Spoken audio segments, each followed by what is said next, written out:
makes the soul stand fast and it makes the spirit more willing, but the body weaker. Because right sleep isn't good sleep, boys. Have I ever told you about the time I took her for granted? How I took her for granted. So let's take some and take them all for granted. Hey everybody, welcome to Old Fashioned Catholics. I'm Nick. I'm Kevin. And we are Catholics who like to drink old fashions. We always film late at night once our families are in bed and it is safe to have a drink. So welcome to the show. Welcome to the show. If you would like to join along drinking with us, we will give you a chance to pause your video and we'll put up on the screen what each of us are drinking, including our guest. But you can choose alcoholic or non-alcoholic, doesn't matter to us. We find our show is best enjoyed with a drink in hand, and we will be talking about topics that are interesting to us as husbands and fathers, and be picking the brain of our guest tonight. So you can pause it now.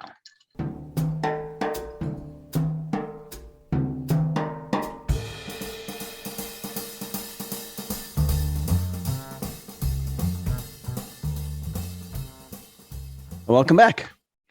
So our guest today, you've probably seen by the title, is the creator or one of the creators. He'll explain of the Hallow app. So it's really, he and I met at a conference, and it was great because he had his name on a tag and then it just said Hallow under it. And I hadn't really put two and two together. It just was, I was like, I thought it was misprint. Maybe he thought he was holy. I didn't know, but we were talking around a drink and he's like, I just, created a little app. That's all. And I was like, oh, what's that? And he's like, oh, Hallow. I was like, oh, Hallow. That's why the name tag says Hallow. Okay.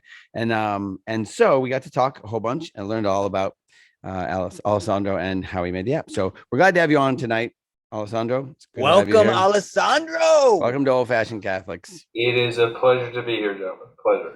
Awesome. So we only have two questions that nothing else is scripted the entire time, but we do ask our guests two questions. And the first is, well, actually, Kevin, so why don't we just cover us first and then we'll ask him and we'll start in. So Kevin, Oh, sure. What are you drinking? Nick and Alessandro, I am going the Nick route tonight. I'm drinking a bourbon and bitters because you like little bitters in your bourbon. I found this Evan Williams bottled in bond. I don't really know what it means, but it's 100 proof Evan Williams. So it's a bit spicy. The bourbon, the bitters help, and the ice helps. So that's what I'm drinking tonight. Quite enjoyable. How about you, Nick? I found, and again, nothing on the top shelf, but Jack Daniel's rye was on sale, and I really like rye. Oh, yeah, rye whiskey is just makes your heart grow stronger. It does. It makes the spirit willing, but the body weaker. Is that what the line is? Something like that. We should actually. I wonder if Jesse can get that line in there from Smash Brothers. But anyway, I hope so. What we're gonna have Jesse do is our intro music for the show. Well, it already happened, but it was the song that we just tried to paraphrase. Yeah, by Punch Brothers. All right, cool. Do you know them, Alessandro? Punch Brothers? Have you heard of them?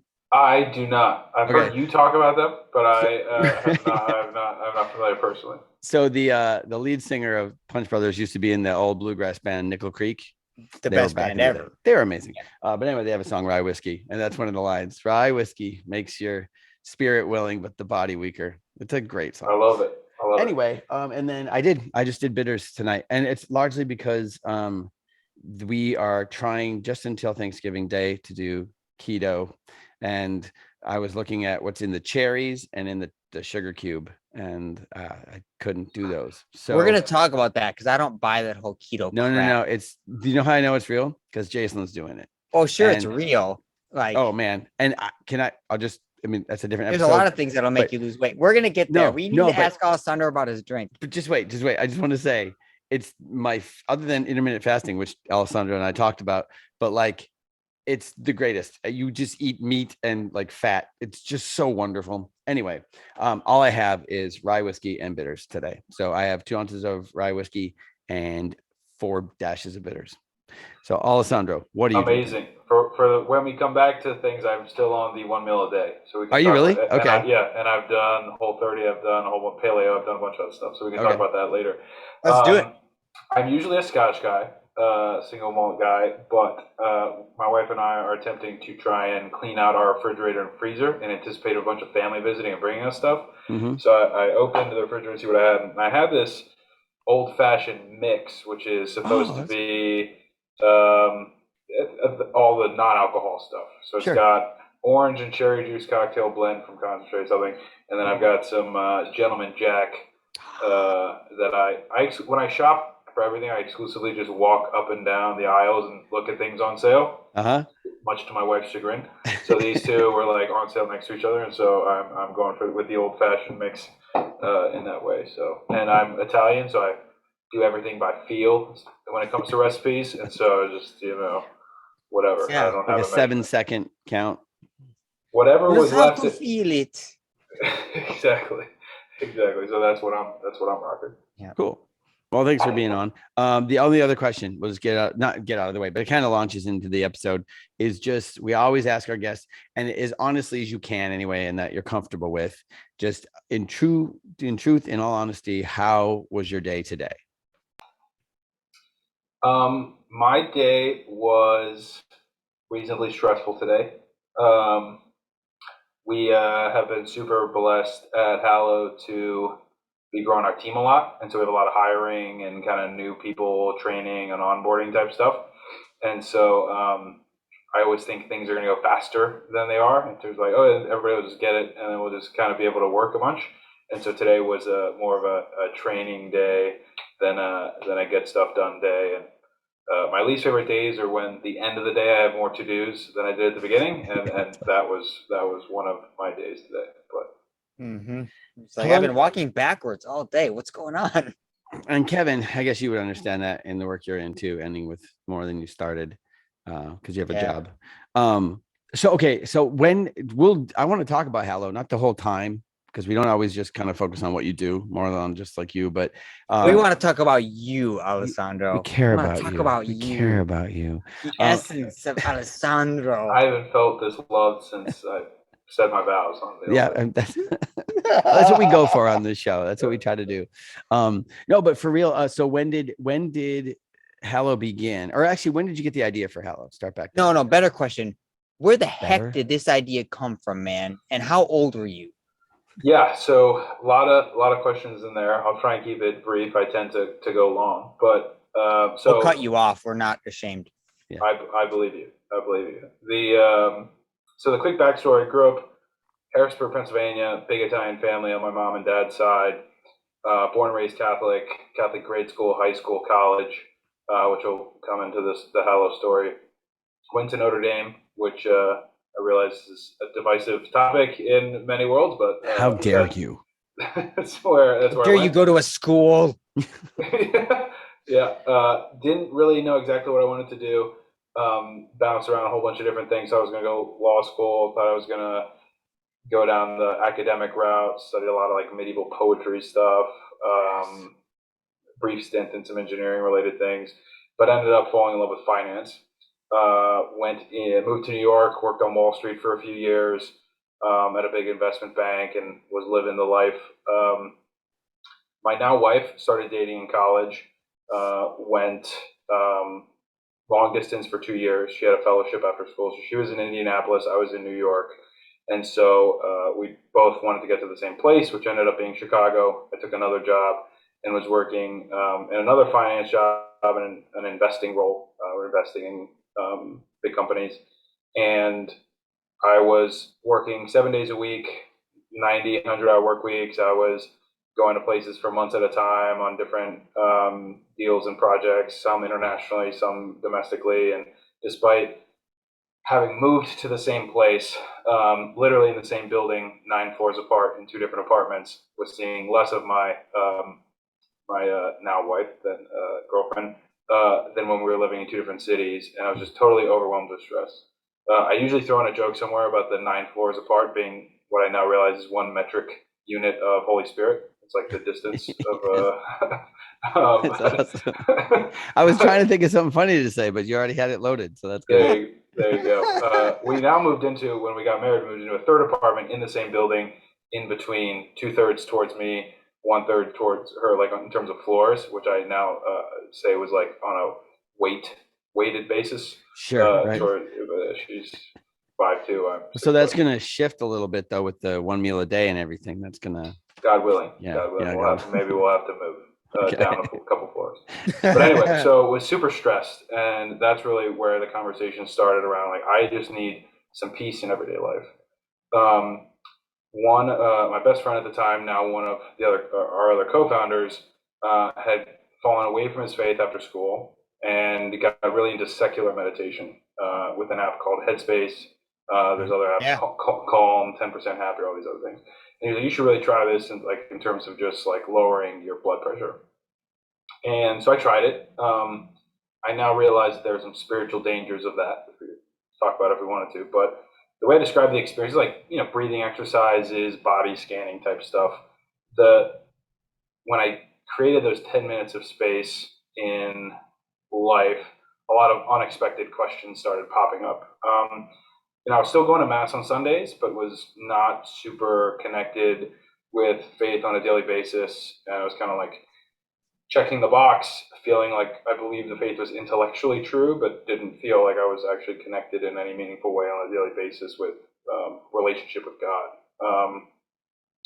And so out of nowhere, these big questions started to hit me of, in that space of quiet, hey, have you ever actually stopped to ask yourself, instead of what you want to do with your life, like what God might be calling you towards?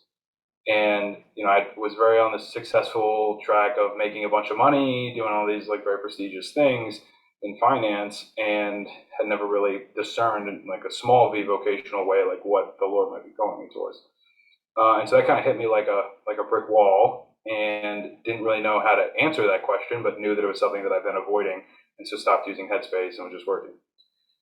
Meanwhile, Alex was getting married to an amazing Catholic woman, Megan. And he at this time was a fallen away Catholic. Fallen away.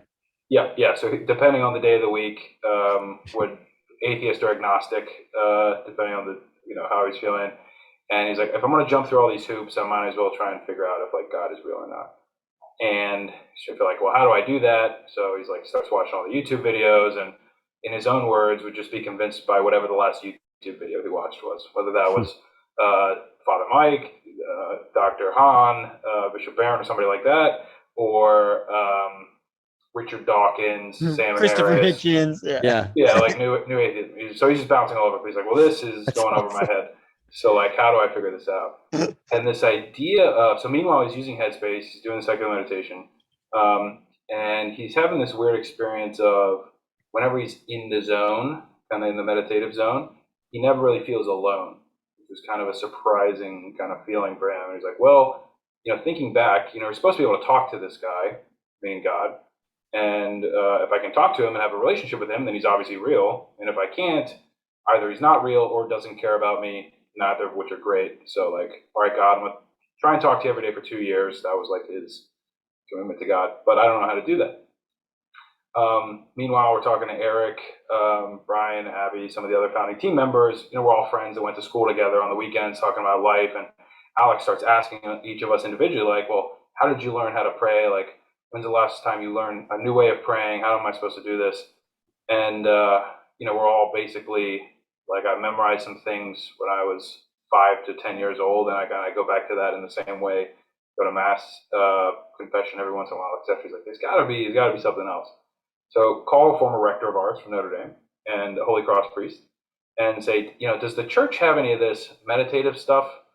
Because that's awesome. We like the meditative approach, but are looking for something authentically Catholic. And he just, to his credit, just laughed out loud. Yeah. And he said, I don't know how many classes you guys slept through. That's okay. But we've been doing this for like 2,000 years. Yeah. It's called prayer, contemplative prayer, meditative prayer, and you should really know what that is. She's like, great, where to get started? And so the two things that he recommended us to were Lectio Divina, meditating on the scripture, and the Ignatian Examen, reflecting on your day. So Man, this priest is a boss. He is a legend. Shout out Father Pete. And so Alex started doing that, permeated it to us because I was like, how do I discern what God was calling me towards? And So go so ahead. wait. So the guy who is questioning his faith is the guy who sparked it and like sent it to you guys, like permeated to you. That's so Wait, cool. let's back up a step. It's so Father Pete started Hallow. He's the founder of great. Hallow. Yeah. He would love to hear that. Yeah, I mean, he obviously knows everything that's going on, but yeah, I'm sure he'd love That's to hear great. that specific soundbite. Yeah. Okay, continue. This is awesome. Yeah. So to speed up the story a bit, so Alex is trying to figure out if God is real. So he opens up, reads what is Lectio Divina, gets a book on it, here are the 5 steps, get a Bible verse. So he just randomly opens the Bible to a random page, and it happens to be the Sermon on the Mount from Matthew. And the word that jumps out, you're supposed to pick a word or an idea or image or something that jumps out at you and just ask the Lord what he's revealing to you in that moment. And the word that stuck out was hallow, from hallowed be thy name. He's like, what does that word mean? Like, I've never even noticed I really even said that word. Like, what is Jesus trying to make the Father's name holy? Are we supposed to somehow make God holy? What does holy even mean? Like, am I supposed to be trying to like let God make my day holy? And I just this whole deep kind of reflection on that. Ended up breaking down in tears. In his own words, like immediately knew that God was real and that he was struggling with this question with them in that moment. Obviously, we later named the app after that experience, and our mission is to let God hallow our lives, to make our lives holy. So Alex breaks down, has this beautiful experience. That starts happening to us in a lot of different ways. We start, each of us, Eric was going through, our third co-founder, his own rediscovery of his faith. He's really the only Catholic in his family and was re-exploring his faith in his own way. Each of us were going through these different things, but had in one way or another deep kind of either spiritual reconversions or conversions through particularly meditative prayer. And after a while, we're like, reading out of these books, closing our eyes, next step, blah, blah, blah. We're like, wouldn't it be awesome just for ourselves if we could be guided in the same way that Headspace or Calm do for secular meditation in these beautiful techniques without having to keep opening and closing our eyes. So like just super simple, like wouldn't that be great? Alex, being a self-starting engineer consultant, was like, well, I can code a few lines of whatever, and we can record our friends reading some stuff. And so we end up recording some things for ourselves just to be able to like press play and pause on our phone. The more time we spent on it, our friends and family, were like, oh, you're spending a lot of time on this. When we check it out, before we knew it, we had a couple hundred people like using this simple tool Alex had built with Eric. And eventually we just kind of, there's not to keep drawing this on, it's one more story along Keep the going. way. This is great. You're good, dude. We're not cutting you off if you haven't noticed. Yeah. Beautiful. Just start flailing uncontrollably if it starts going poorly. But there was this kind of one pivotal moment where we had a friend of a friend who had heard about this. Like we basically had like 9 audio files, basically. So it was like nothing special. So crazy. And it was friends reading what? So it was 3 like Christian meditation, finding peace in silence, just being like finding that place of quiet, which we realized was really important. 3 of like what is the examine and how to do it, and 3 Lectio Divina, what is it and how to do it. So it was like 9. Like it's now our intro challenge.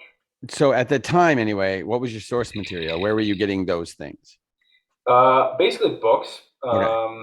There are a handful of books. It was mostly, Lectio Divina is super easy. It's just like a set of steps, and you just pick random Bible verses. And so, like, the big ones, the famous ones, were easy to start with. The examine is, there's literally dozens of ways of doing it, but like one focusing on joys, one on temptations, and one just generically reviewing your day. So that was kind of the starting point. And we had a friend of a friend who's like, I heard you put together this prayer thing. I'm trying to prayerfully discern something in my life. Can I like test it out? I'll give you feedback and I'll let you know if it's helpful or not. Like, great. Turns out she was looking to discern whether or not she was being called to marry her boyfriend of a few years. And 10 days later, after the 9 days, like calls, sends her prayer journals to us and is like, I can't believe this happened, but I feel like I legitimately have finally heard God's voice in my life, or now we're getting like freaked out. We're like, oh, this is, this seems dramatic. It's getting real. What's going on? Like, what is it? She ends up breaking up with her boyfriend and is now a sister of Christian Charity, has discerned the religious life. So I don't know if he's a Hallow user. I never went back to ask that, but I assume he's maybe not the biggest fan. So in that moment, it was like, oh my God. Like, obviously, we didn't do anything, right? It was God's grace in her life, reaching out to her and her fiat to accept that. But it was like, maybe you guys should be spending some more time thinking about what you might be called to do, in terms of like helping other people discover their vocations and things. So that didn't take too long to discern, and the answer was clearly a yes. I could, a few more side stories there, but it was a pretty clear yes. And so we quit our jobs. What year? 2018. Okay, good. The summer. So the first conversation with Father Pete was like March, April of that year. Okay. By the end of the summer, we're quitting our jobs. So it's very quick. You guys all quit your jobs and are like, hey, we're gonna do this together. Let's. So you quit your job in high finance, right? Like, good pronunciation. Yeah. I know. Thank you. It's from Homestar Runner. It's from Homestar Runner. If you remember that from. I love Homestar Runner. Anyway, so you quit your job in that to Eric form was an like, app. Eric was like literally getting a promotion the next week. This big fancy consulting company, and was like, no, I'm out. I was like halfway through, was getting ready to apply to business schools, and everything was going well. Like, walked into a partner's office one day. I was like, I gotta go do this thing. And so, yeah, it was simultaneously the most and least stressful thing ever. Talk about this sometimes, but like, totally aborting what you thought you were going to do is very stressful, and like going into my partner's office and like quitting was the most difficult professional conversation I've ever had to have. Sure. But at the same time, the amount of peace and confidence that comes from living out a decision that was faithfully discerned and that is what God is calling you towards was very unstressful, because like, look, Nick, obviously you've talked about, just feet up in the air, right? And like, when you're going, you're having fun in the lazy river. I don't know if you've talked about that on the podcast before. Not on the podcast, but yeah. Yeah. Anyway, like, it's just like, this is what I'm going to do. I trust you're not going to totally like, destroy my life with this. But so simultaneously the easiest and hardest decision ever. And then in December, we were in the App Store, both the Apple App Store and Google Play Store, December of 2018. So we're coming up on our 3-year anniversary. In 3 years. So, okay. So it started with you guys and then a few hundred subscribers. So what are you at now? Just for a contrast of how this answered a call and a hunger for people to draw closer to Christ. Yeah, in 3 years, what's it at now? I think we just hit 1.5 million downloads across 150 countries. We're officially the #1 Catholic app on the App Store globally. Man, that's weak. I know. Yeah. I think we've had like 22 or 3 million prayers prayed in the app. Sorry, just role I want to know what role your wife played in your discernment process to quit your job and start Hallow? I'm sure you didn't tell her at all. So we definitely talked a lot about it.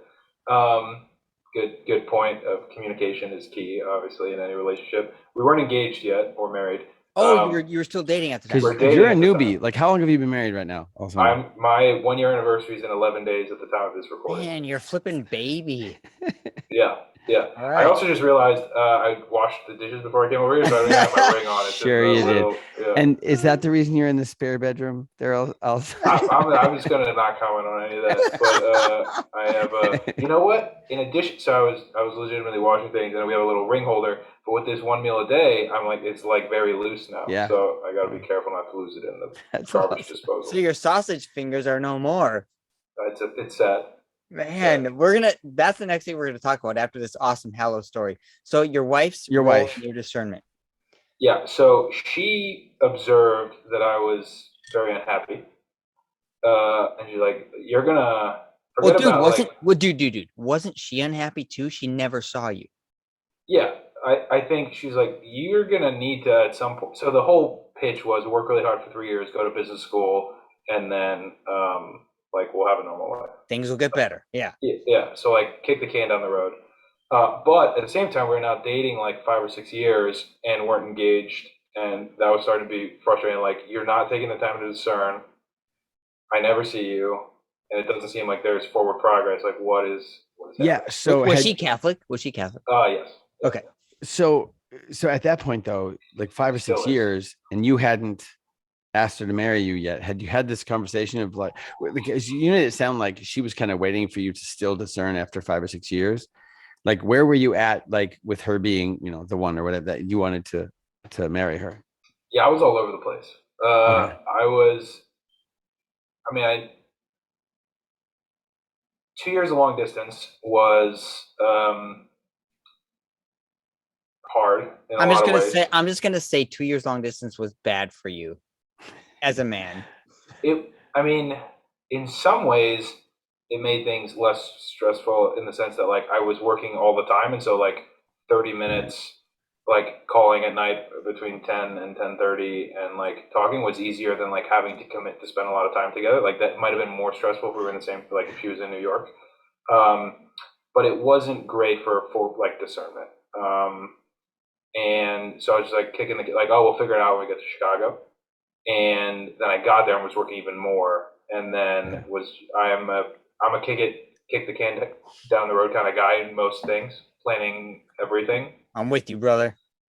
So she was like, so ironic, for 4 straight years, I don't think I've ever told anybody this ever. We would have our, like, before we'd go to our separate families for Christmas, we'd have like a dinner together at a nice place in Chicago or something. And for 4 straight years, it was like, are we going anywhere? And like by the end of the dinner, she'd be like crying, and then we like wouldn't talk for a week.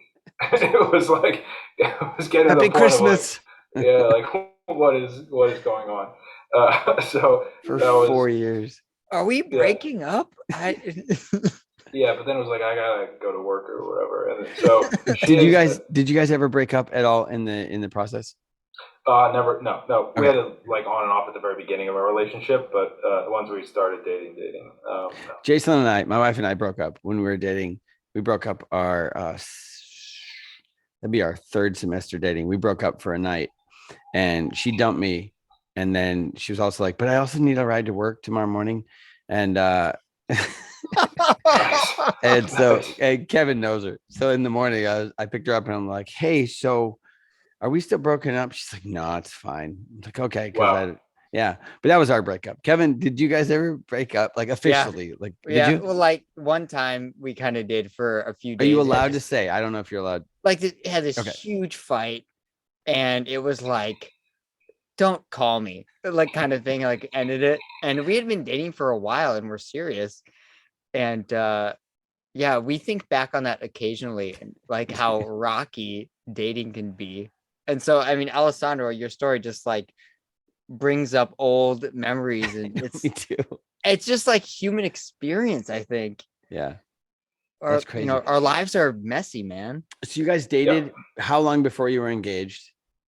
So we dated for like a year, sophomore, junior year. We had, I made some stupid decisions. We took a long pause, started dating, going back into senior year. And so senior, we got engaged in beginning of 2020. So I guess 5.5 years-ish continuously before proposing, and then kind of 7 years-ish since we started dating the first time. Okay. Yeah, so quite a long time. So the lady is a great woman. She's phenomenal. She's a saint. Yeah, proposed right before the pandemic, and planned everything. Then had to replan. We had to downsize or delay. We downsized. So wait, math. You weren't married during the pandemic. I was. Wait, you got married in the middle of it all. In the middle. Yeah, October last year. Yeah. Okay. Wow. So it hit in March. You guys planned a wedding during the pandemic. That's awesome. Basically 2 weddings. So we planned the whole thing right before the pandemic happened. And then, we have big families. It was supposed to be like 450 people. And we ended up at a different venue with 60 people. So different order of magnitude. So did you move to her apartment? Did she move to yours?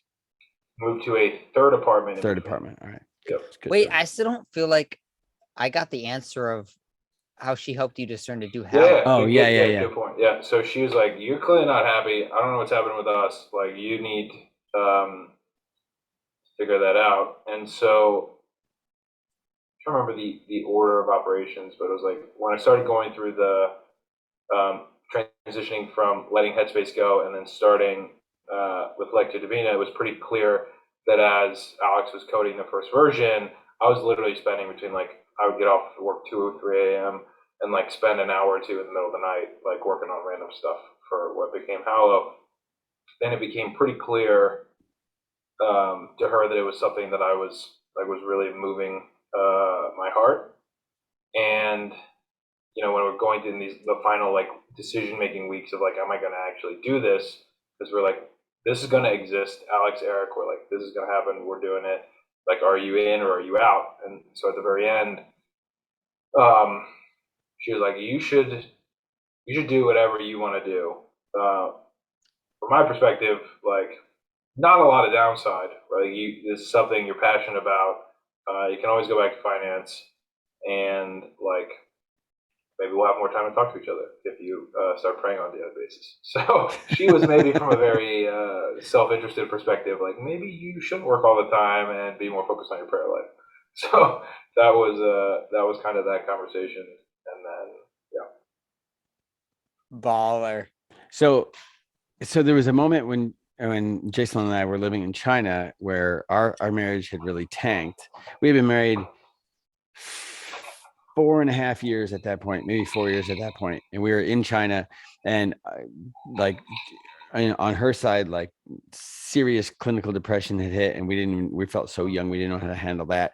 And there was a time, almost the same type of moment, where we're sitting at a little restaurant trying to eke our way through a dinner, and realized at some point along the dinner that we weren't on opposite teams, but that we were existing, and we weren't Catholic at the time, so we didn't have a lot of the terminology, but that we existed as spouses anyway, to help the other one fulfill what their dreams were, what God was asking them to do. And like that was, why, thank you, but that was like a turning point for both of us, like in marriage and in life, to realize like, okay, if my spouse sees something on the outside, or on the outside, from the outside, that is like either plaguing me or would be really good for me, that they're gonna go to bat for that, because that's in the end their job is to make sure that what is inside of them comes true. So that's just like amazing to think that, like, with everything you had, like with all the, like you had said, the accomplishments that you had, that your wife still was the type of person to be like, yeah, but like none of it's building you, like none of it's making you, but I see this app anyway, or I guess prayer every day, but this concept is actually bringing you life, that she would encourage you to do that. That's amazing. Like, praise God for that as well, because it ended up reaching how many million people now? 1.5. There we go. And just the Money guy. beginning, God willing. She was obviously is patient in a lot of ways, but it was a huge gift. And I think one of the things that made it really easy when I actually started intentionally discerning, like realizing, like, is this somebody I want to be my wife, where she was so clearly in the conversations oriented towards like bettering of my soul. Like that was the focus, was such a clear orientation that, I mean, that is the perspective that I now try and mirror in our marriage when it comes to me thinking about her, but she's very clearly was selfless in helping me discern that. And yeah, it's how old were you when you got married, Nick? I was 23. Like 17. Oh, I was 23. 23. My wife was 20. She was just about to turn 21. She was 20. Yeah. We were 20. We're 28 now, so we were 27 when we finally got married. But I think it helped to have had we've been through a lot kind of in the interim. Sure. Yeah. And it was helpful to be able to have kind of a serious and experienced tone in our conversations when we're like, this is a real life decision, and like, I'm going to be here for you through it. obviously that was amazing. So then you make the decision, like you cut ties. You guys all apparently all three of you guys at least quit your jobs and sort of dive into it. And you pick up your feet, and then what happens? Yeah, so Alex had a little easier. So he was at grad school, so he was like, "I'll do this on the side." He was unemployed. He was getting his MBA. Um, yeah, I mean, we had come from jobs where we had some savings we could like get through eventually. So we launched in December of 2018. It was like five of slash six of us on kind of the founding team, and we're just like, if we can help a few people deepen their relationship with God through prayer, like they will have all been worth it. And What did the launch look like? How did you even tell people you were doing it? yeah, so Alex is our CEO, Eric is our CTO, and I was kind of the growth guy. So like, how do we get the word out type thing. And Eric was a part of that early on as well. Like kind of everybody early on was like, how do we get this out? We quickly realized that, and we didn't really have any like money to spend on advertising. So it was like, how do we get people to talk about this? And so we just naturally turned to basically two things. One is earned media is the marketing term, but like getting people to write about what you're doing. And so young Catholics quit big jobs to create prayer app was a headline that was interesting enough for some people to write about. So, our diocesan newspaper, kind of your who's who of. You could probably search that title and find all that stuff from back then, right? Yeah, you absolutely can. And some very awesome. Awkward photos of Alex and the rest of us. We also then felt that it was kind of from being a part of the mission that like bringing people into the building of it was an important thing. So we actually launched a Kickstarter before we actually launched. And so we had a goal of, I think it was $20,000. Either $15,000 or $20,000, and like just sharing out in our network, like let's help the world pray, and friends sending it to other friends, posting on LinkedIn. Back then, you could actually export all of your contacts' emails from LinkedIn, which is a feature that they've now removed because of a bunch of abuse. But we would like literally just sit there for hours, just like on the who you might know category on LinkedIn, and just like add, and then like export all these emails and email everybody out. And so we ended up like hitting our goal and exceeding it by like 50-ish% in like a couple days. So that was a really big vote of confidence. And so we had all these built-in users that were waiting for the app to come out. And then the last category is like, where can we go where we know people might want a prayer resource? And so we went, Notre Dame has like a morning daily gospel reflection type of newsletter. And we just went and shared with people, them and other people like, hey, you share reflections, like if people want a prayer app, would you like recommend it to them, or like this new thing? And so people were receptive to that, thanks be to God. And so there was a lot of word of mouth very early on. Wow. So who ended up like honing and finalizing the app? In terms of the technology piece? Yeah. So the general business advice, like don't go into business with your friends, right? It just like blows up relationships or family, right? And all that kind of other stuff. We were super, super lucky to have complementary skill sets. So Eric is like an engineer, technical computer science engineer. So he was like building the team there, and we got super lucky by being connected with another amazing developer who was able to do some work for us on the side. Alex is CEO and kind of runs the team and is an amazing people manager and attracting people to like dedicate and share their time with the team. And I was just trying to figure out marketing, which I had no experience with. So on the tech side, we started with Eric and like one other guy who was a contractor, is now full time. We now have a team of like almost 10 developers. And yeah, it's a ever evolving product roadmap. I think we very early on made some like fun philosophical decisions around what type of experience we wanted to add. Audio is clearly important to us. Go ahead. So what does that mean? Philosophical decisions on what they would experience. It's like what is the type of experience we wanted to offer users? And there are a couple key core components to that. One is we wanted to the technology with as minimal technology as possible, right? There's a lot of distracting things that exist in tech world that kind of spiral you What? into like negative life decision making. We wanted to like be the opposite of that and create a respite within a storm of chaos. And so for us, audio became the clear answer to that by there's currently not like and there was not text in the app. It was like pick what you want to pray about, pick your length, pick your voice, but like press play and then close your eyes. And so really focus on entering into that contemplative posture of prayer, which I think is so often missing, and just focusing on the silence. So that was kind of the core decision. So at that point, it was like, what is the minimal amount of stuff we could, put in front of someone to get them there in an effective way? There's this overall design philosophy that we have. It's called like the MVP process, the minimum viable product, which is like a general tech principle. But it's like, what is like, don't over-engineer the most complicated possible solution. Like, what is the minimum amount of stuff? So that was very clear in kind of our offering. We're like, let's launch with, I think we had like 2 or 3 dozen prayers. And like, let's just get it out there. We could have waited till we had 1,000, but it was like, let's just get it out there. And then it's an ever-evolving product roadmap. So I mean, we have now over 3,000 different things in the app. There's all kinds of, Yeah, but I'll say this, like, so in going for that Are simplicity. you looking at the app right now, Nick? Yeah. So when or at least when I open the app, it's very simplistically, it just says Wednesday, October 6th, daily gospel. So like you're not inundated. You have with stuff. You're not being bombarded with stuff. Like you said, it's filled, like it's got 3,000. You said, like, if you dive in deeper, there's a ton of stuff for you.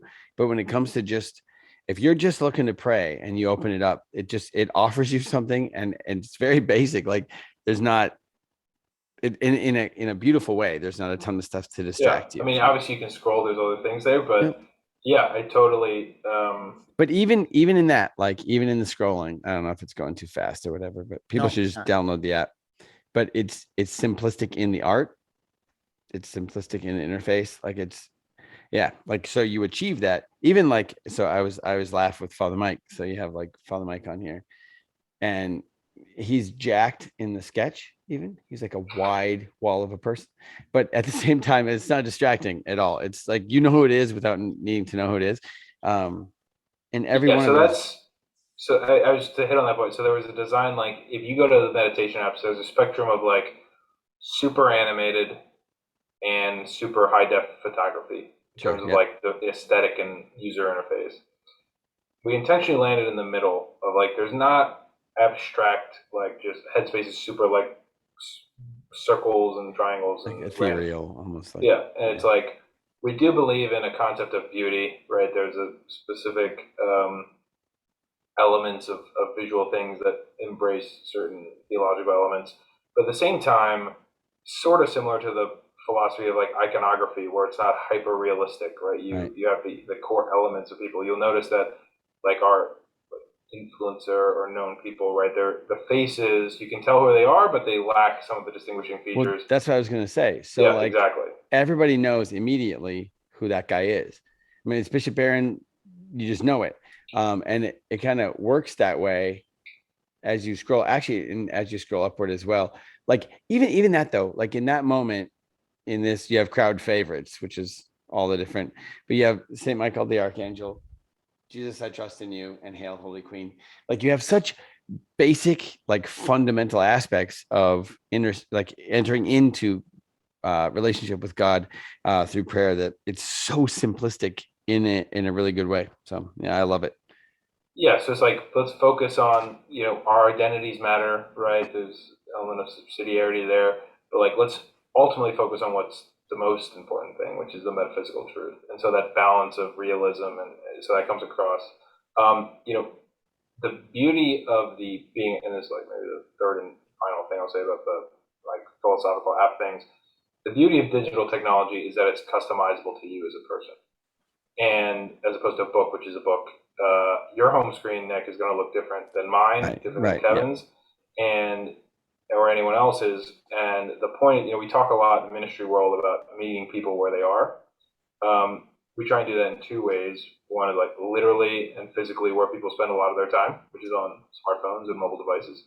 And then metaphysically, like wherever you are in your spiritual journey, like we are called scripturally to pray without ceasing. How do we actually do that? And so the roadmap that we always talk about, like in terms of content, is as long as the list of possible human experiences in life. Right? We're trying to create a tool to help people make prayer an accessible thing that they turn to no matter what they're going through. And so the tech challenge of that becomes, how do you figure out what they're going through so you can provide the right piece of content, as there's an expanding library of stuff. But the core thing is something for everyone, regardless of whether you're learning to pray for the first time, haven't prayed in a long time, are intimidated by prayer, or maybe pray every once in a while, want to build consistency, or want to learn something new, or dive deeper in a specific type of spirituality or whatever. But it's finding what works for you is kind of the core of what we believe. Man, It's how many hours a week are you working now? I hope it's not 100. It's not 100. I mean, 87. It's we were talking about this the other day. I don't know. I have a lot of muscle memory built towards a lot of hours a week. It's also different when like you're building yourself, you're doing things that you're obviously more passionate about. I'd probably average 65 to 75 hours a week. But you get to see your wife now. Yeah, I mean we rarely leave the apartment, but You guys get to live yeah, in the same apartment. That's amazing. that part is great. Yes, for sure. So like, what would be, so now you guys are like the app, like when you said Hallow at the conference, like it bowled me over, like, oh my gosh, Hallow, like the Hallow. Now that you've kind of, not that you guys have rested on your laurels or whatever, you're still wanting Now to that you've be, arrived. yeah, but like now that it's a thing, like Hallow isn't, like you would know that a Catholic would know that. What are some of the challenges you're facing? I guess one would be personally with, you have a popularity in the Catholic world, and you've created something it's permeated the Catholic world. So personally, what are some of the challenges with that? But also just as a team trying to facilitate the app and trying to make it better, and what are some of the challenges you face in that regard in keeping it what you wanted it to be from the beginning? Yeah, couple things. One, I don't feel like we are the thing. But You're the thing. No, you're not. I also You're always the say that thing. my job is by far the easiest of anybody on the team. The rest of the team like makes an amazing product with great theology, design, and I just go talk about it. So Oh, sure. I can't take much credit for anything. But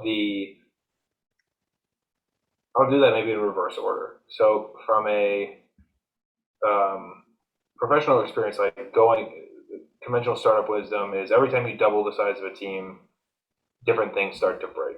So you go from 5 to 10, 10 or 15 to like 20, 30, 30 to 50, 60. Like we're now at the point. So we have, quick shout out, we have like 20-ish job openings. So if anybody is looking for a job, I was going to say that I didn't know if this was the right time or not, but like they have a ton of job openings right now, except for one of them.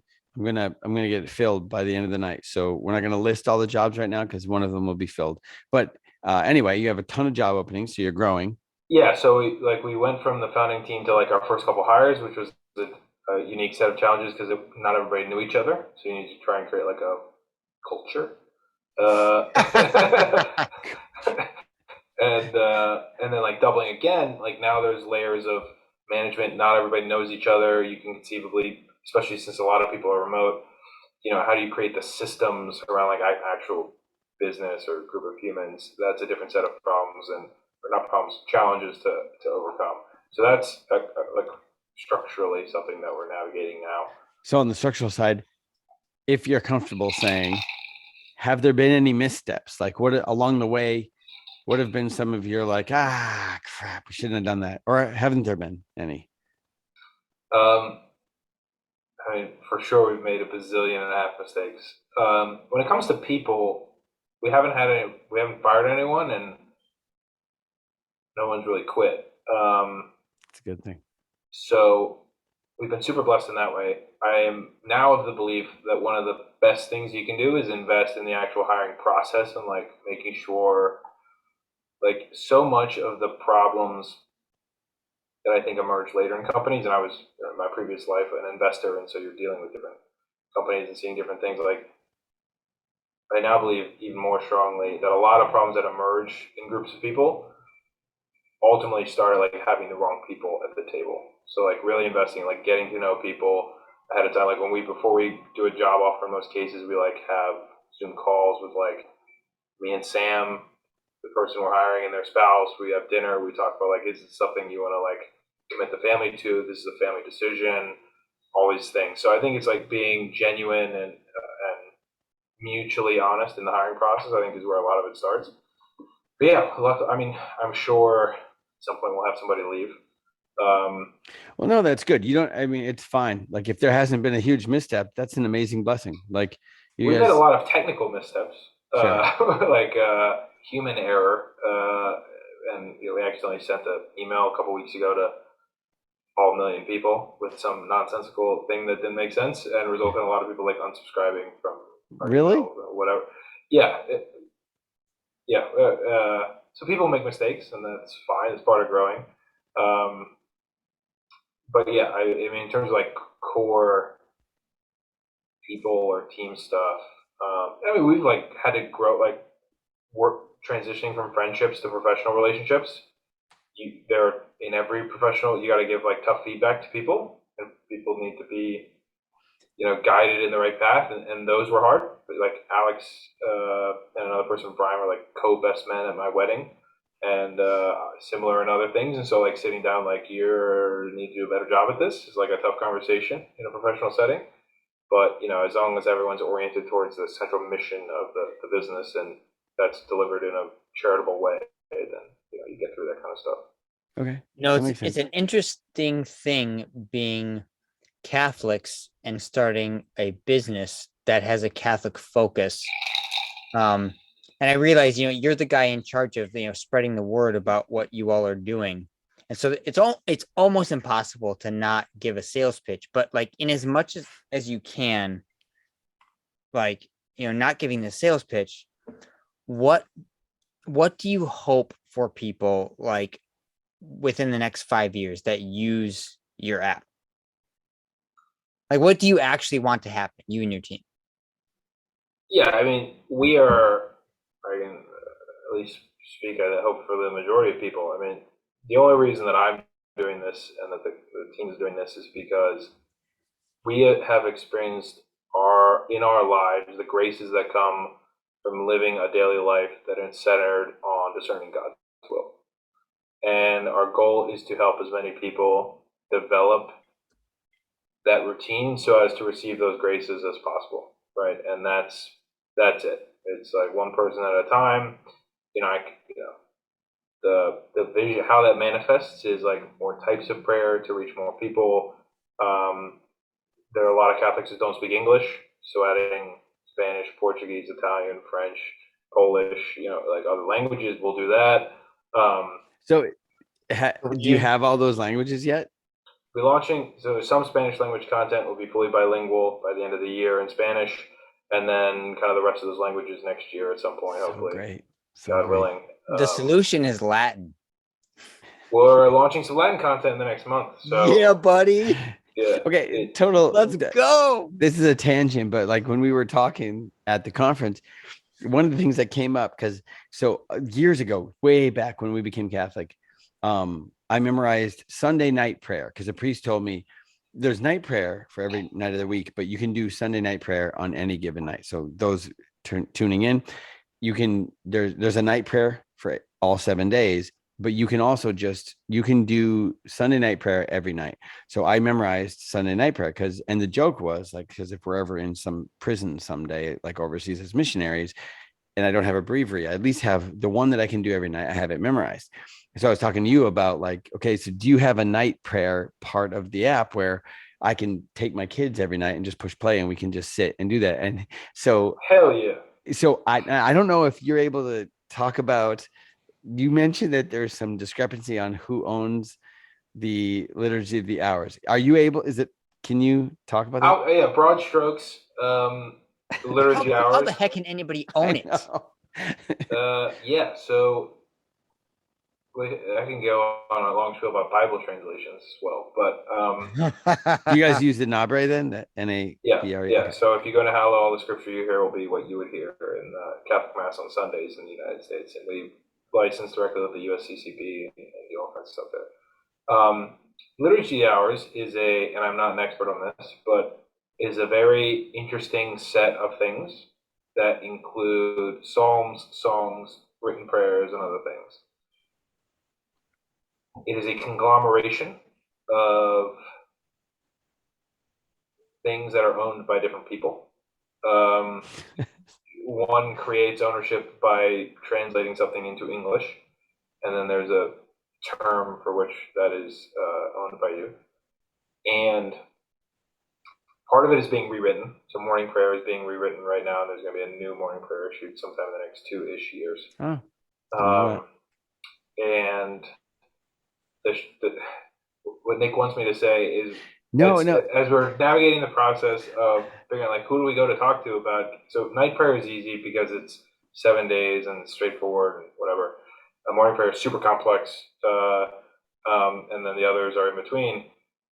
Like, okay, we need to like track down all these different things. And at one point, for a certain part of this, we're like, there are two main groups that own most of the things. And like, who owns this? And each person said that the other person owned it. And we're like, oh guys, what's going on here?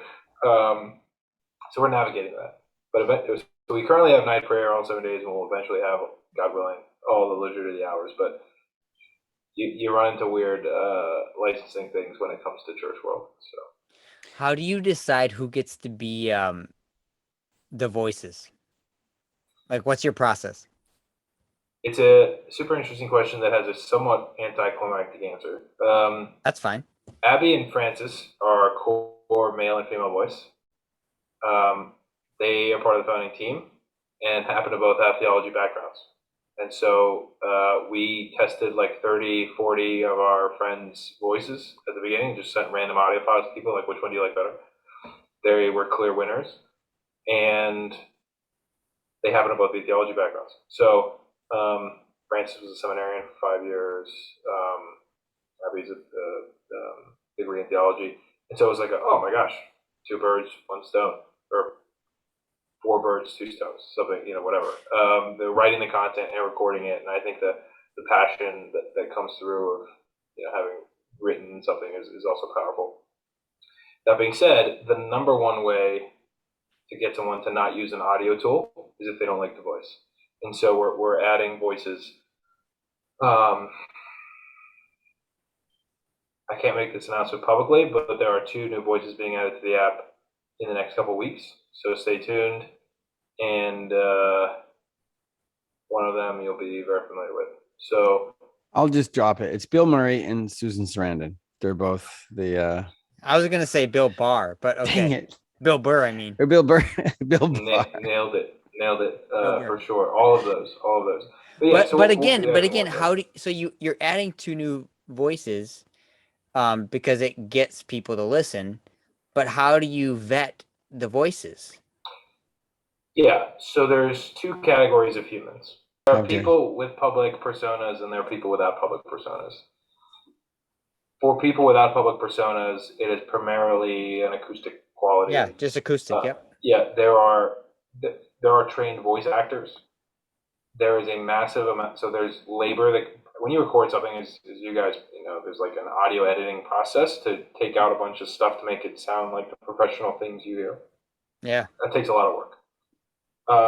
If you are a professional voice actor, you are trained so as to minimize the amount of stuff that needs audio edited, and that is a material amount of work. So there's like trained versus untrained, but generally it's like the acoustic quality.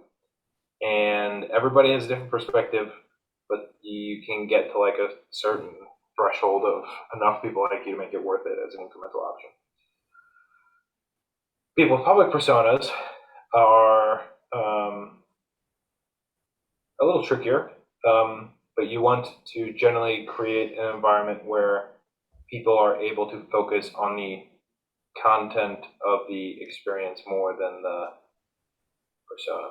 Yeah, but come on, man. They're clicking because of the persona. So how do you decide which persona gets in and doesn't? You guys have to vet it. I mean, you guys are you're the gatekeepers. Wait, I'm gonna jump in though. Like Alessandro, You don't have to answer any of this because No, you don't. I'm gonna push until you say I can't answer that. Yeah. Yeah, you go where you're comfortable. Yeah, We absolutely. have had a prior conversation about this. Yeah. Yep. I'm mean, aware. Clarity is charity, as a great priest friend of mine often says. The core brand principle that we have is accessibility, and that means a lot of different things. Part of what that means is, regardless of where you're coming from in your life, you feel like there is a home for you in Hallow, and that you feel like in this space you're welcomed to develop your relationship with God. That is reflected in the ways that we market, the kind of language we use. Like there's a home from everyone. We have users who are from various Christian perspectives. We have some searchers, some agnostics. We have Jewish users. Like, if you're willing to come here and enter into prayer with God, then you have a home here. There is a tendency in the modern world of America to want to put everything on the edge of a bipolar spectrum.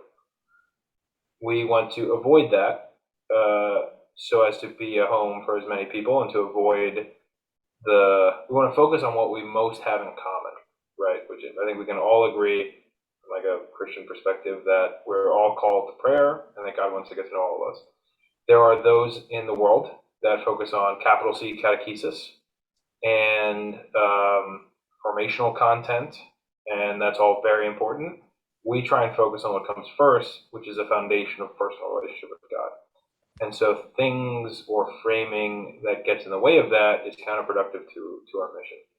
So go ahead, Nick. No, go ahead. I'll let you finish. Yeah, so I would say broadly, there's steps and things we go through internally, but generally we want to think of every addition to the app as maintaining the accessibility that I just described. So my question is this, and I'll phrase it in the way I can. You can answer it in the way you can. I don't know the male and the female voices who started the app. Their names? Abby and Francis. So I don't know them. I've never heard them. I can't picture their face. And so they're the ones who lead in prayer. Like when you first get the app, like those are the ones you hear, whether it's on double speed or single speed, those are the ones you hear. But then also you even recognize the outline shape of Father Mike Schmitz. And Kevin and I we're in the same diocese, so we both know Father Mike. He's helped in our formation a lot. So you see him, so you get the app. So then you as a developer, you have, and I'm saying this because I don't think people at home understand, you have the difficult process of deciding, okay, when we put even the outline of somebody well-known, like Father Mike or Bishop Aaron, because his was the same, like you know his outline immediately. When you put them on the app, it draws people.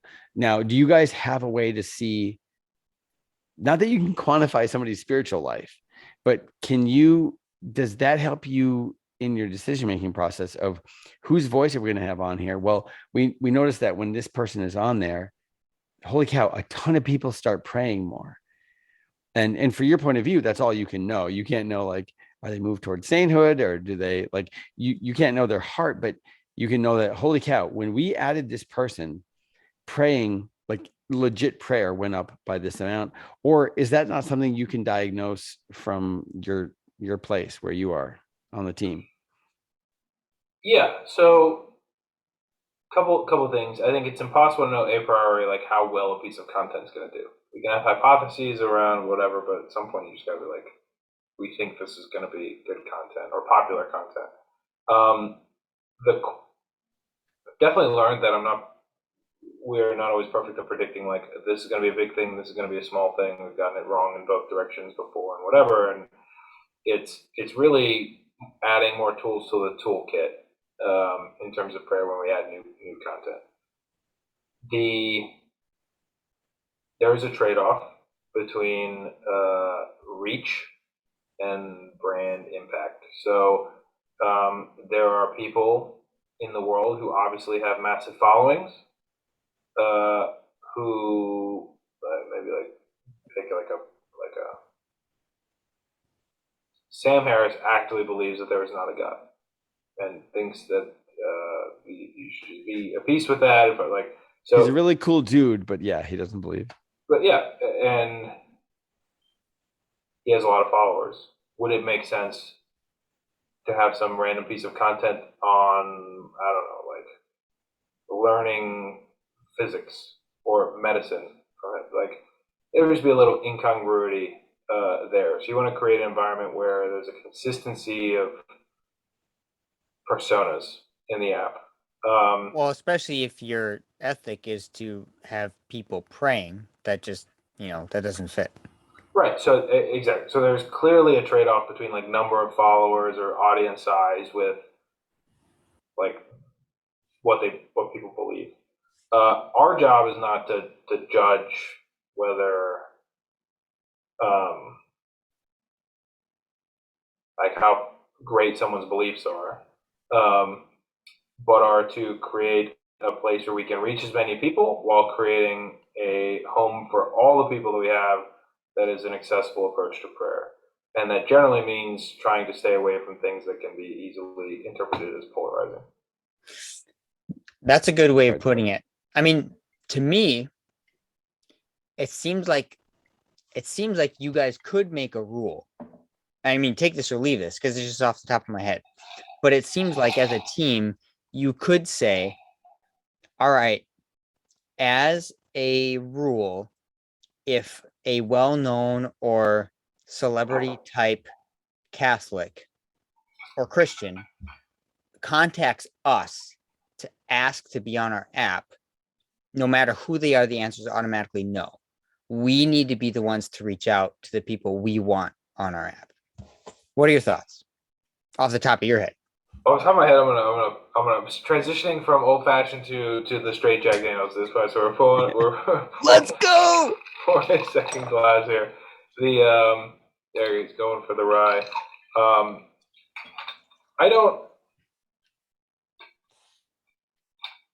My immediate reaction is biblical, right? And of course, you would. like there's plenty of examples of welcoming people, right? So to say that just because you reach out to us, it's an automatic no is not. I don't think that would be the perfect philosophical approach. Maybe not, but let me push back for a second. In that this is unlike any time in biblical history. There is an innate attraction to being able to jump onto something that's going to gain you more followers if you're a celebrity Christian. And so if you know you can gain more followers because you're popular, you can add to your popularity, then yeah, you're going to reach out as a business person to grow your popularity. Definitely. I think that there are the increase in popularity. I don't think is a true, but I think insufficient variable for analysis. So sure. Think about us when we were getting started. Like, how do we get started? We went to people like, "Hey, we're trying to do this. Can you like tell people about it?" Right? And so there's good point. Yeah, so we would kind of be not drinking our own Kool-Aid there, or that's not the right. don't analogy. use that metaphor. I don't. Whatever. Like we would. Whatever. There'd be an element of hypocrisy there. We'll just pretend you use the right analogy. Yeah. So to say that like, oh, we now have we now have the power to decide who should should or should not. You can imagine. Let's say, whatever, we all know the statistics came out, the majority of Catholics don't believe in the real presence of the Eucharist.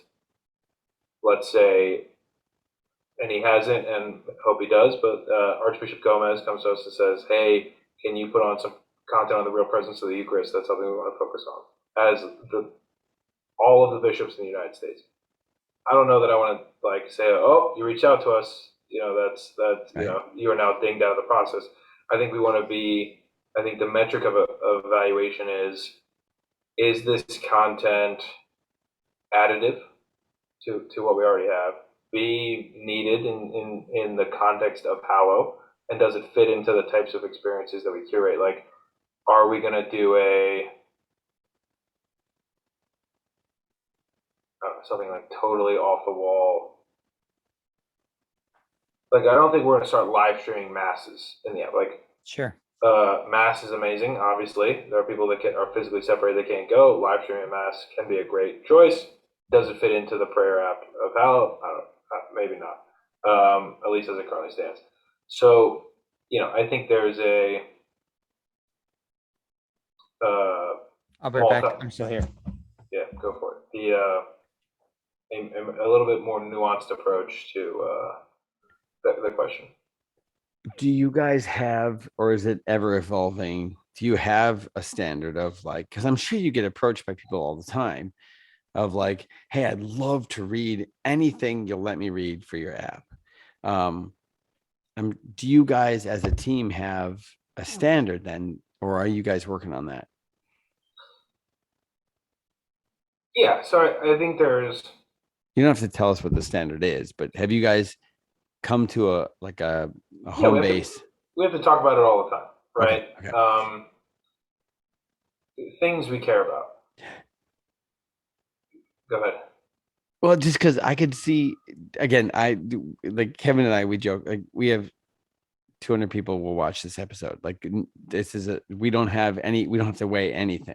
And one of the things in having you on, especially, that kind of hit me in the week I was praying about it. I'm like, okay, well, when we have Alessandro on here, like, what are some of the things that I would want people to know? Like, I know most of the people who will tune in, and like for them to know, like, kind of behind the veil of what you're going through, like, or what the app looks like, to see like what you guys weigh in all of your decisions. So with that preface, I'm certain that you have had people approach you and want to do a reading of some kind, like do like a decade of the rosary or do some Lectio Divina.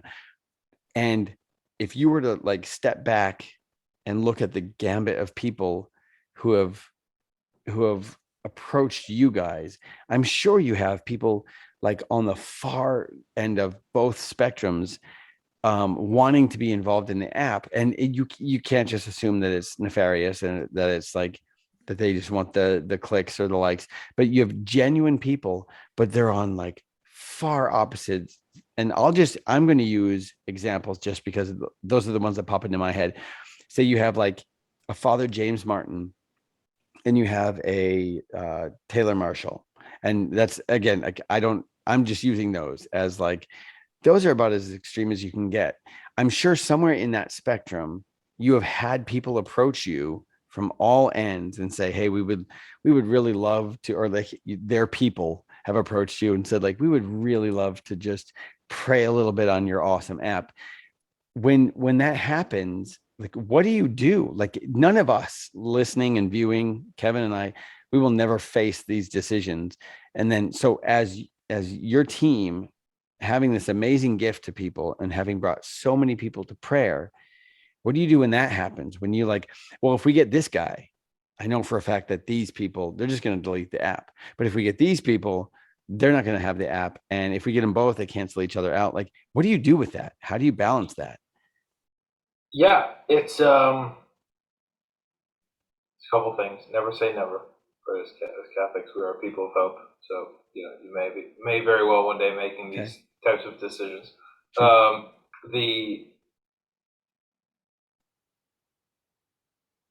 And if you can't answer, it's fine, because you're just one of the team. So so I'm definitely not going to comment on individuals. But right, those are just examples. Yeah, so I am blessed to not be on the content team. So as the content team has and scene, we're out. Amazing time avoiding those, but it's a hard question, right? And I think if we want to, I think you can expand that question to how do we as Catholics living even minimally public lives on social media balance I think the core, like, sharing an idea that is true and good the person communicating the message and what might be bound up by that person's persona, and how to think about things like people being triggered by some things that some people have said. That is, like, I think, the fundamental question. I think that question takes on additional weight and responsibility when it's in something that, has a brand and people, looking towards it as a daily prayer tool. There's no easy answers. I think things that are important to weigh are the content. Is the content objectively in line or not in line with Catholic teaching, right? And that's an easy one. That's easy. So and again, I know I'm just using names as an example because it sparks people, but if you have very polar opposites within the tent of the Catholic Church, and they just want to pray the same decade of the Rosary, so the content itself is wonderful. Then what's your next step? What do you do? So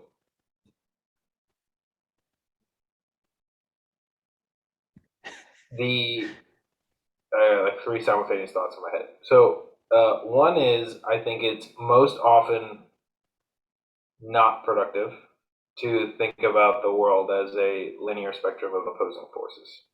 And so where he said, because it sparks people, I think our general approach is to not think of things in a tinderbox kind of way, and to diffuse tension as opposed to create tension. And I think the way we do that is by focusing on the common ground, which is personal relationship with God. That being said, there are people with personas that are centered on certain things. So I guess the most general statement that I can say is, on the whole, trying to weigh someone's conscious public persona as in line or in opposition to church teaching or the magisterium or its leaders, and B, intentionally friction-inducing in the world as an end in and of itself. Those things, I think, are counterproductive to an environment. I think there may very well be places where it is important to listen. It's never good to contradict the magisterium. So let's put that out there.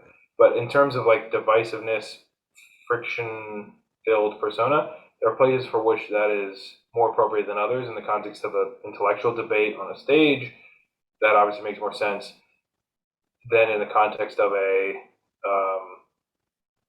place that is trying to be a common home for prayer. And so that's No, that's great. That makes total sense. I would not, public statement, I would not internalize anyone not being in the app as a conscious rejection of them being in the app.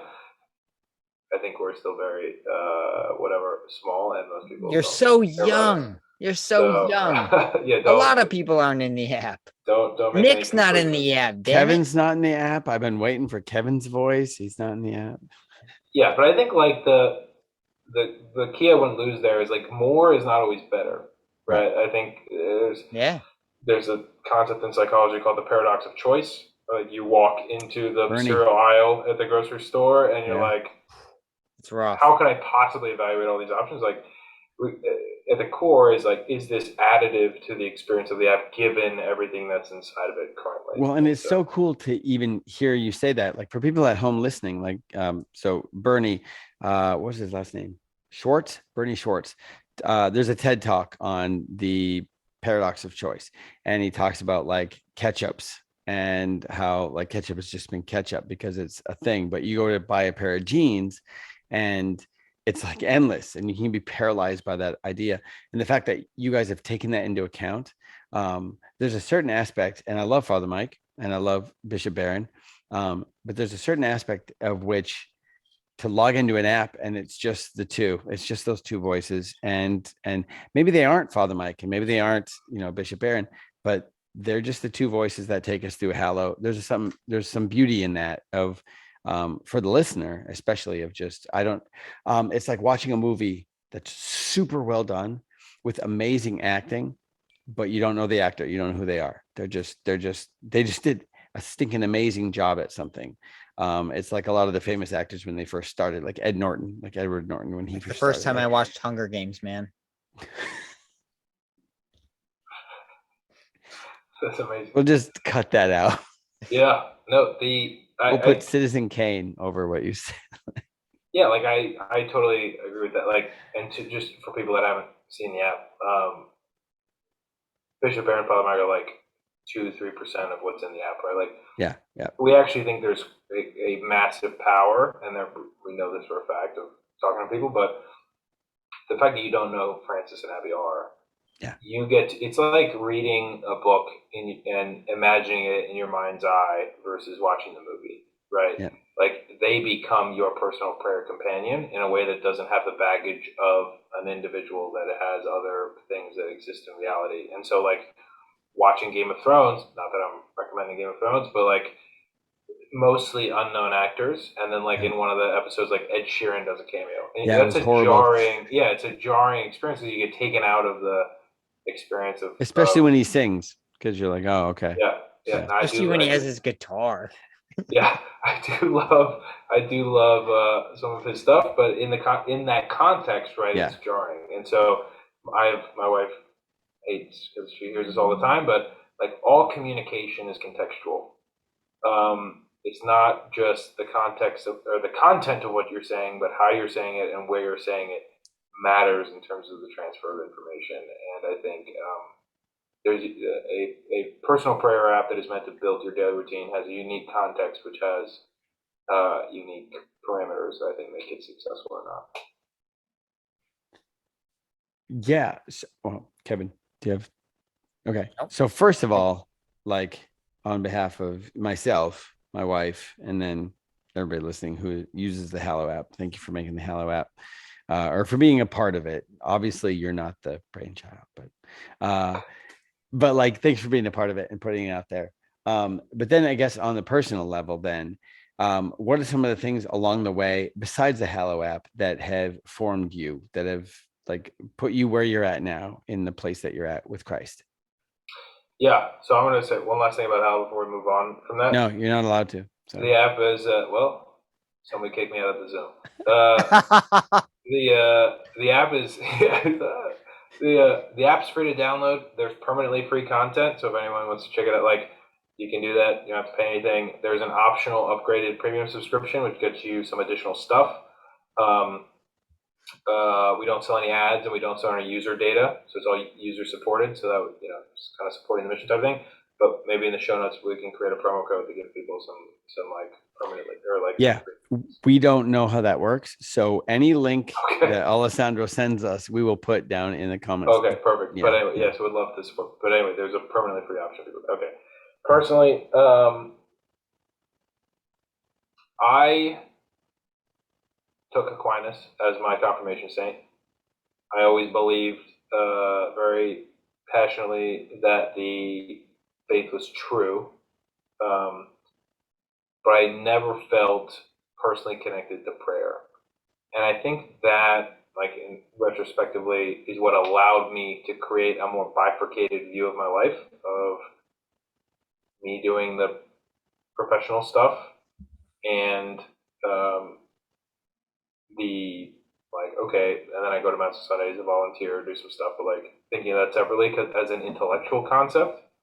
And so for me, it was a really big light bulb moment when I actually stopped to think about, like, what does it mean, like the scriptural call, right? Again, like, pray without ceasing. What does that mean? Father Mike has a great YouTube video on it, to pray without ceasing. He talks about, like, giving thanks for grilling a steak and drinking a beer while he does it.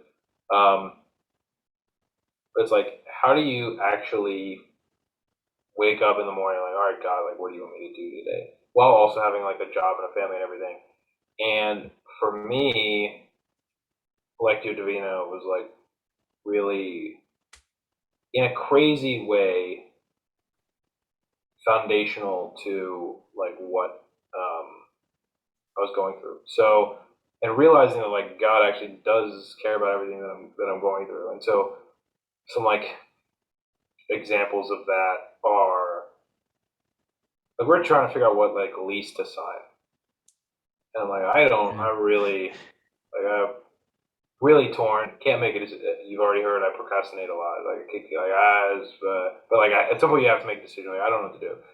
And so like literally just random prayer in my case session on the app, but like just like unrelated, you know, like topically unrelated, just listening to scripture and ask like God, what are you revealing to me? And like made a decision, ended up for a bunch of reasons being like way better than the alternative would have been. And so when you start doing that a couple times of like just actually bringing your struggles to God, and like God doesn't answer every prayer in the timeline that we want Him to, and there's a lot of there are moments of desolation just as much, if not more, than moments of consolation when it comes to prayer. But like it doesn't take that much self reinforcement to like really find peace in the like you are not alone, you're journeying with God.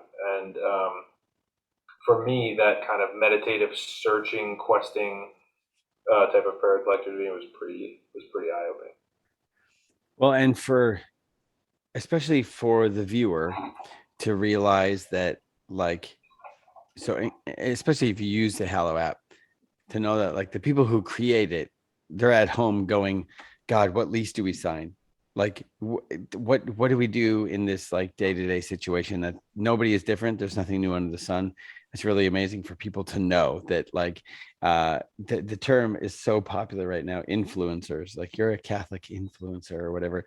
Like those don't really amount to much. It just means that you're at home going, Lord, just please let us know what like lease you want us to sign. Like what's our next step?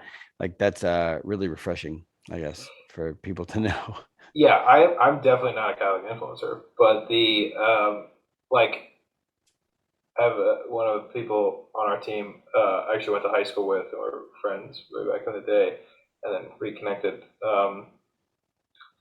He has a great challenge. Like, if you think prayer doesn't do anything, if you commit to me to do it for 5 minutes every day for 30 days, and then tell me on day 31 that like it doesn't make each one of those days better, then like fine, I'll never ask you to pray again. Awesome. But like I have better days when even if it's 5 minutes, a minute, whatever. Like at the beginning, for me, I'm a morning person, or like at the beginning of the day, like when I pray, the day goes better. Or like I make better decisions. I have better interpersonal interactions, better conversation with my wife. Like it's just better to not live life alone. I will say this, and we've talked about it a little bit, but if this is not your app, but if you let's see, I don't know if it'll show up. Nope, the words won't.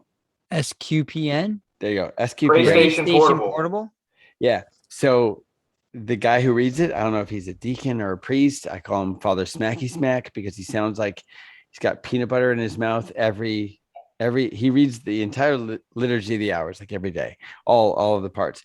But I know that the days that I listen to him, even on double speed, the days that I listen to him and start my day with prayer while my kids are yelling at me and I'm cooking breakfast on the stove or whatever, the days that I begin with Father Smacky Smack or Deacon Smacky Smack, whoever it is, those days are better, like intrinsically better. Like I'm closer to God better. I'm a better person better. I exhibit the love of God better.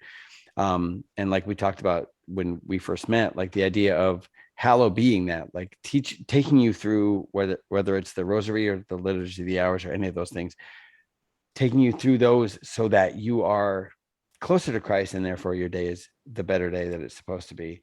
I think it hits that. I think it nails that. So that's good. I mean, that's a good thing. Yeah, I mean, like there's I can't remember like where I was reading it, but it was like don't forget that like it's the CEOs of the world that go to monks to try and find purpose, not the other way around.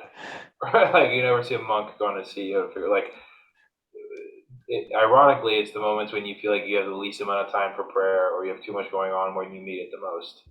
And so, like 2 weeks ago, we went on like a silent retreat as a team, like a hermitage, like no Wi-Fi, no cell coverage. You just sit in silence and we had mass and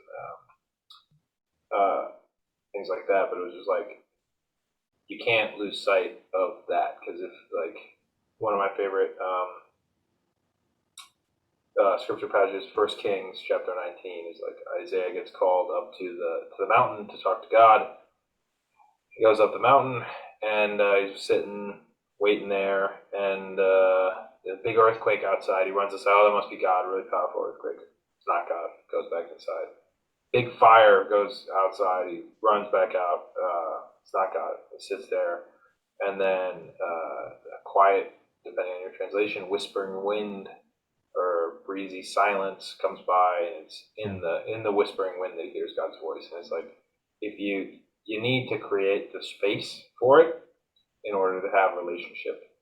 And I think that is something I've learned the hard way, and I constantly forget it somehow and struggle. And I'll be a couple days into, like, man, this week sucks. And then I'll, like, check my streak, and it's like at 0. And like, oh, you haven't prayed the past 3 days. Okay. And maybe you should, like, create the right foundation for the day, and then go from there. And that's a good use of tech, is to just gauge, okay, have I spent any time with Jesus at all? And if I haven't, then, because we call it a streak, but like, it means, have you spent any time with God at all? Yeah. I mean, one of the big buzzwords in app world is like gamification, how you turn things into games and get rewards and get badges and get whatever. Like, we've joked about different versions of that, but like, the goal is not to pray so as to get a badge that says you're great, right? Like, that's the wrong conclusion. But it's all about the mental orientation. Like, any tool that you use to create an ecosystem to be accountable to your own goals is a good outcome, right? You think about things like Exodus 90, right? Your accountability partner. As long as you have the right foundation on what your goal is and what you want to do. Kevin, did you ever do Exodus 90? Mm-hmm. You did? Yep. Successfully? Well, no, but I completed it. Did you? Yeah. Oh, that's successfully. Were you married at the time? Yeah. I have an enormous amount of respect for guys that get through it who are married. I did With it before. How many kids though, Kevin? How many kids at the time? 3. That's incredible. Yeah, incredible. It was rough. What did you to totally go off track, but like, what did you find to be the hardest part? The fact that it takes it, it's not just these commitments that, bring you to asceticism. It's physically taking up time away from your family to become a better husband and father. You're going away from your family, taking time out of your duties. Was that like the exercise, that was the hardest part, and 7 hours of sleep type of stuff? It was all that stuff. Yeah. Yeah. Or like, being on a different diet than the family, created issues. It was all that stuff. It was extremely difficult. Extreme is a tough word. Like, nothing's extreme in our lives, but it was tough. Was it a one-off, or are you trying it again, or? I did it once, and then I did exactly what they say not to do, because I'm a rebel, and I did an edited and mini version of it with dads. Oh yeah, nice. Yeah. Did that do okay? That was great. Okay. It was good. It was fruitful. But so was Exodus 90. The full-on one was extremely valuable as well. Extreme. I keep using that word. I love it. I know we're going late here. I don't want to keep you guys too much longer, but I would love to have the conversation just quickly here about the various dietary experiences you guys have had and how that's interacted with your. Yeah, you guys are both on these like psycho diets. Let's hear about it. Life, whatever. So Kevin, you start. I don't diet. Have you ever done anything out of the ordinary when it comes to your food consumption? Yeah, one time. Yeah, one time. It was when everybody was giving up gluten and sugar. I'm like, I can give up gluten and sugar. And so I did it one year as part of my Lent. I was like, yeah, Lent is a good, like, I need things to keep me on track. So I was like, Lent is a really good time to try something like that. So I did it, and that was it. How did it go? It was great. I had a goal for years of wanting to be able to do a one-arm pull-up, and at the end of that Wow. Lent, I did it. And I think the diet helped. What can I ask how tall you are? 5'8". Yeah, I'm pretty little. Impressive. That's Kevin impressive. and I are the same. So Okay. I'm the pale version of him, and he's the Asian version of me. We're the same height and generally the same makeup, except for I've never done a one arm push up in my life or chin up in my life. So, What or about push you up. guys? So, I mean, so Nick, you're doing paleo right now, and Keto. Alessandro, sorry, sorry, Yeah, keto. you jerk. Forgive me. And Alessandro, you're doing one meal a day. Which is that exactly what it sounds like? Yeah, those are different. Go ahead. Yeah, so I tend to A, oscillate wildly in weight, and B, try random extreme things for like months at a time and then go back to normal. I've done Whole30 and lost 35 pounds in 30 days. I've gained 40 pounds over the course of a year, and I got a couple different wardrobes for various things. I tend to do good with specific goals and specific amount of times, and then do less good with maintenance. Um, Currently, I'm on the intermittent fasting. Watched a 2-hour YouTube video that my cousin sent me about the benefits of autophagy and all It's kinds of other stuff. real. So yeah, I eat one meal a day, 5, usually 6 days a week, and then Sunday, like whatever, make breakfast. But I usually only have dinner. Um, and yeah, so I mean, I'm totally unqualified to preach on any of the medical benefits, but it certainly helps in the morning and around like midday to just not have to worry about timing or planning a meal. Just like, we're just gonna keep going. Also, you also then need a minimum amount of calories for dinner and for your body to like keep working. So I generally get to have amazing dinners and not have to worry about like how much I'm eating because it's usually not enough. So Usually it's a lot. yeah, so I'm down whatever 20 pounds in the last 2 months or something like that. Wow. But no, it's a win-win. Like, don't worry about what. So I've probably every 2 weeks done 48 or 56-ish hour fasts, so like 2 days, like Monday and Tuesday. Every couple weeks, I'll just not eat for a couple days in a row, Yeah. and it's what it. Definitely the number one learning has been that Catholics are super soft when it comes to their like spiritual fasting, like the 1.9. Yeah. Like what are we doing? Like obviously abstracting from pregnant mothers and people with health needs, like you can go a couple days without eating if you're like So average like human. all my life, I would eat every hour, almost on the hours. And I'd bottom out, I get shaky, I get sweats, I get headaches or whatever. Becoming Catholic, uh, any of it, all the fasting in the first few years of being Catholic, actually until I was 40, I would do, if at best, I would do the bare minimum of the fast that was required. Like, um, you have two kind of meals that add up to one meal, and I would just flub on that as much as I could because I wanted food.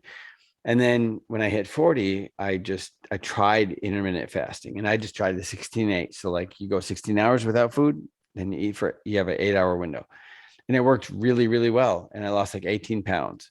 And so then from there, there's an app, Zero.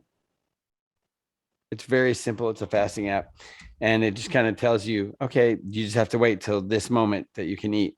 And that Father Mike showed me that, and that helped a lot. Like just kind of that structure of it doesn't matter if I'm hungry, I just can't eat yet.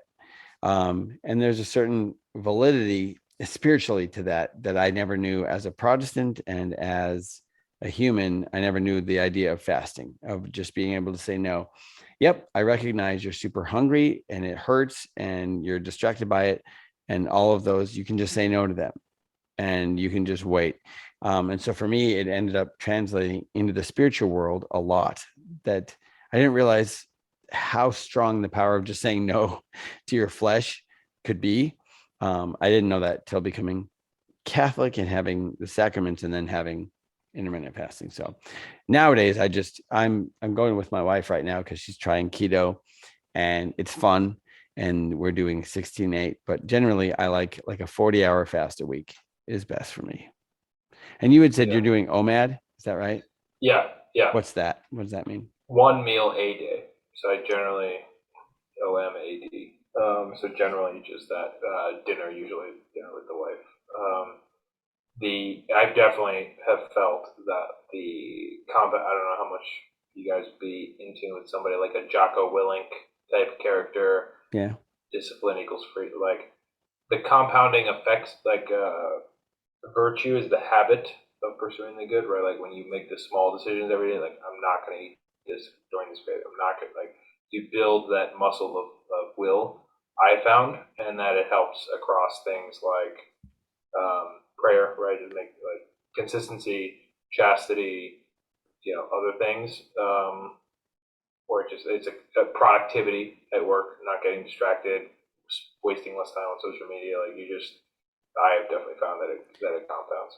I can say like unequivocally as a dad, and that's where it really comes down. As a dad, the days that I'm fasting well and I'm just saying no to me, I'm a better dad in those days. And then the days that I'm like, nah, I just kind of want whatever's in the cupboard. It's weird that it's correlative, but I'm a worse dad. I'm a less patient father and a way less better example of who God the Father is on those days that I indulge. Yeah. So, yeah. There are spiritual elements there that those much more eloquent than us could describe fully. Yeah, definitely. That's like a whole other episode. It kind of is. 100%. Oh, we didn't warn Alessandro about his final task, by the way. Yeah, man. Go You have for to- it. Alessandro, so you're the guest, so you have to close us out with a toast. It can be silly, it can be serious, but you need to toast to someone or something, and then we'll toast, and that's it. And then we're done. Wow. All right. Let me readjust here. I lost a little bit of audio. You said a toast? Yeah, you're in charge of a toast. It can be silly or serious. It's up to you, but it'll be the final thing is you leading a toast. Wow. Yeah, don't screw it up. Okay.